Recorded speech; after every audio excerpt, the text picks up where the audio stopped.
Hey guys, how y'all doing today? My name is Franchise Fanatic and welcome back to the channel. And today, if you guys, this is another movie review. That's right, we're talking about Mission Impossible 4, aka Mission Impossible Ghost Protocol. Now, this is a film that kind of made me go, oh, okay, these are good now. Because, the first one's fine. Second one's, it's watchable, but it's not amazing. Probably my least favorite so far. 3 was really freaking good, where that one kind of blew my mind.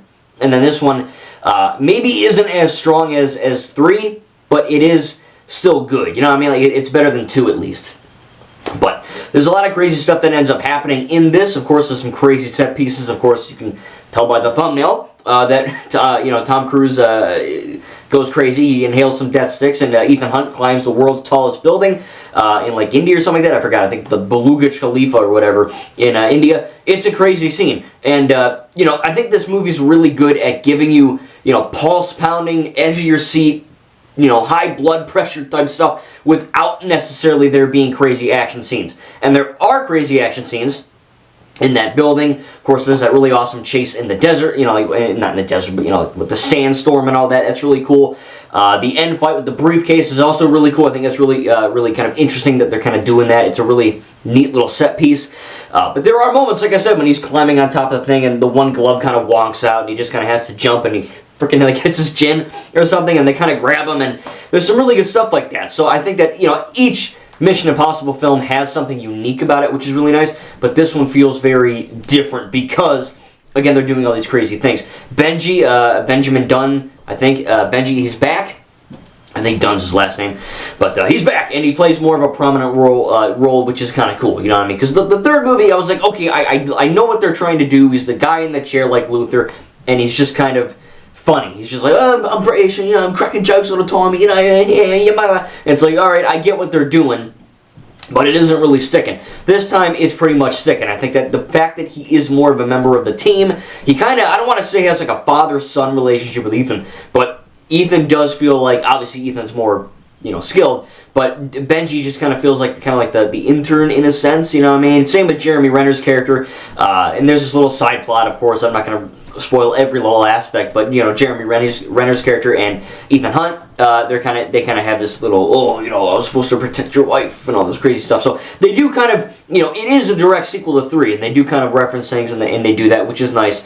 But in terms of the story itself, like I said, you got the new characters like Jeremy Renner's character. I don't remember his name. Jeremy Renner's character. Of course, Benji's on the team as well. And the girl character, which again I can't remember. I can't remember their names, but they're good characters. Trust me. It's not like I can't remember their names because they're bad. It's just it's late. You can't see, but it's dark out. It's late. But yeah, I really did enjoy it. I think that these new characters are good. Every single movie is like there's a new team and all that. And of course, Luther Stickle is kind of the guy that kind of sticks around, and then you get Benji, of course, who's kind of more prominent in the franchise as well, which is cool. And Ethan Hunt is still awesome. He's badass. He's maybe not he's not doing the crazy front flips or as tactical, but there's something unique about every single one of these films. And again, with the big set pieces that he climbs that big tower, but there's other really kind of more intimate scenes as well. Not really intimate, but smaller scale scenes where Jeremy Renner has to freaking float because of a drone or something, and little things like that, which again, not necessarily some crazy shootout action, but it is still good nonetheless. There is a scene where the girl has to kind of seduce this weird looking George Lopez mofoja, and he is whatever. He's like Mexican Spanish Tony Stark or whatever. He's like, hey, you want to go to my crib, man? He doesn't sound like that. But she goes to his crib and kind of gets the code for the nukes, because the big bad guy, Hendrix, not the Hendrix from Black Ops 3, Hendrix from this movie, the bad guy from John Wick 1. He's back. He lived. And I think he's kind of plotting revenge. He's trying to nuke the world. He's basically a crazy nuke guy. And you have this other kind of side plot where Ethan gets framed for blowing up the Kremlin and all that. So he's kind of getting hunted. Ethan Hunt is getting hunted by some other guy. And, all these plot points, of course, they do kind of merge together. But I think it's really the end fight scene where, Ethan's fighting Hendrix in that, weird car park thing. That scene from Cars 2 where Finn McMissile, kills all the cars, and it's like that spiral. And he kind of shoots out and goes, boom. There's an explosion behind him in Cars 2, the beginning. That's kind of what that's like. Not really explosion, but it's like that with the cars. you've seen the movie, you know what I mean. And it's a really cool aspect, and it's something I wasn't really expecting to see happen. Because, you know, you see car chases and all that, and there's a lot of crazy stuff. I mean, you're climbing a building, there's a sand fight, there's a lot of awesome stuff. There's even a train chase. I mean, there's some really good stuff in there. And you see the end where they're kind of fighting in that car lot area. It's unique, and I literally said out loud, oh, damn. I was like, oh, that's cool. You know what I mean? It's something that I haven't seen in a movie before, except for Cars 2. And it's cool to see that, you know, Hendrix, look, he's not the best bad guy in the world. He's not as memorable as Philip Seymour Hoffman's character in the third one. But at the same time, he does do a decent job. Like, he is crazy. You know what I mean? Like, he's not like some crazy, like, there's no, like, weird motive like the first movie where I'm like, is he the bad guy? There's, you know what I mean? Like, does this work? Mission Impossible 1 works, but I felt like it was a little bit too convoluted for its own good. And then you get to this film, and it's just crazy. Like, the evolution of the series, man, it's effing wild. It's crazy. And, again, I really like that scene where they're kind of fighting over the briefcase and all that, just kind of kicking it out of his hands. And then at the end, of course, he kind of tries to commit suicide and kind of boom, hits his, you know, face on the car and lands. And I like that scene where Ethan's got to get to this briefcase before a nuke hits wherever they're at. And he kind of gets in this car and he just F it, and he goes straight down. And it's a very visceral scene, you know what I mean? I've watched horror movies. I've seen Evil Dead Rise where a character literally gets chainsawed and you see their guts spill out. I don't wince at that. But I did kind of cringe, not in a bad way, but like wince cringe, where Ethan just boom hits the thing and the airbag freaking hits him. It's some crazy stuff. Very visceral feeling, kind of like that missile hit Ethan in 3, kind of slams that truck or whatever. It's kind of like that. And then I really like the touch that, you know, Hendrix is still alive to see Ethan kind of, you know, mash the button to kind of stop the nuke, and then he dies. I think it's a good little scene there. But yeah, all around, it's a good movie. Maybe not as strong as 3 because, again, going from 2 to 3 was like, I think I said it in my other review, but it's like drinking poop water to drinking actual, like, water. You know what I mean? It's a weird analogy, but it is. It's like having something really bad and then something really good right after. It's a very, you know, very night and day scenario, and then this one isn't maybe as strong as 3, but it's not like it's worse. It's about on par. I think it's a really good film. In terms of negatives, you know, I do think that Benji, while he is a more prominent member of the team, maybe like 2 jokes don't land, but I do think he is more tolerable in this film. Again, kind of, you know, he's, oh, Ethan, we get away masks and all that, and there's some crazy stuff where they're getting like that hologram thing, and you see his face, and Ethan kind of like pushes him out of the way. Some good comedy in there. Luther Stickle kind of shows up just at the end to be like, hey, I'm still here. And he literally like gives the finger to Ethan. I mean, it's whatever. It's good. It was a fan service moment, and I was like, oh, there he is. You know what I mean? You know, Ethan's wife is mentioned. There's kind of like this topsy-turvy side plot where it's like, oh, she died, or oh, they divorced, and then, oh, she died, and then Jeremy Renner's character is just like, I failed to protect her, and then Ethan's like, nah, I was in this jail, because in the beginning of the movie, he, like, you know, busts out of a jail. He's like, I deliberately put myself in jail, and, like, I guess he deliberately killed 2 guys, or, so he did something to get in jail, to basically allow this convoluted thing to happen so that his wife, Julia, could actually, you know, have a real life. She's still alive. She's at the end of the movie, and they kind of watch each other in this cafe. It's a nice scene to end the movie on, but I feel like that could have been a little bit better explained. I'm not confused by it. I get it. But it did feel, you know, there's a few plot points where I'm like, okay, so they're divorced, and then she died, and then Renner blames himself because he couldn't protect her, but oh no, wait, she's alive the whole time, and he was in jail to protect her, and she has a new name and a new identity and a new life. It's just like, it's like a fireworks of just everything, you know what I mean? It's just insanity. Not horrible, and again, I was able to follow it, but compared to, you know, and I'm not saying Mission Impossible has to have a really easy, stupid people plot, but at the same time, you have a decent plot that I can follow, and then you have the other one where there's a lot of twists and turns and all that. I guess that's a good thing. Maybe I'm the weird one. I don't know. Tell me in the comments down below what you thought about that, because I didn't hate it, but if I really had to scratch my head for negatives, I guess that would be 1. I don't know. I think that's the scene where they're kind of infiltrating to get the new codes and all that. It's good stuff. I think maybe it does drag a little bit when they go to that George Lopez dude's house.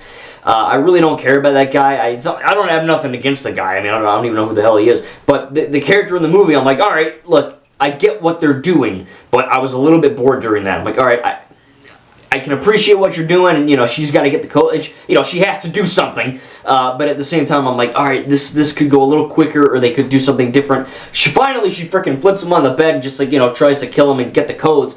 But, you know, before that, it just feels like we're kind of sightseeing. It's not a bad thing, because, you know, Indiana Jones has that, Uncharted, all the, you know, Tintin.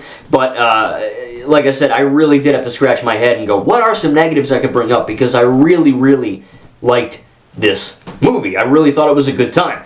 Again, not maybe as strong as 3 in terms of the plot, because 3 has a very down-to-earth, grounded plot. This one, it's still grounded because, you know, there's going to be a nuke that explodes, and I'm pretty sure we're on the brink of World War III at this point. But at the same time, you know, it is interesting to see that while Ethan Hunt is trying to prevent this world-shattering event, you know, they even mention at the end, you know, they're all drinking beer or whatever, and Ethan's like, hey, or I think Benji says it, he's like, hey, all these people don't even effing realize they were about to get vaporized. And they're like, yeah, well, you know, it's Mission Impossible. And then, of course, the film ends with Ethan kind of, you know, fading into the whatever. I guess he just drops below or something when the fog or the mist kind of, you know, rolls in. But it's a good time, you know what I mean? Good chase scenes, good action, really good, you know, see, again, you know, that shot where Ethan's kind of climbing that building and he kind of, like, goes out and, like, the camera pans over him. It's crazy stuff. Like, I don't really get affected by heights.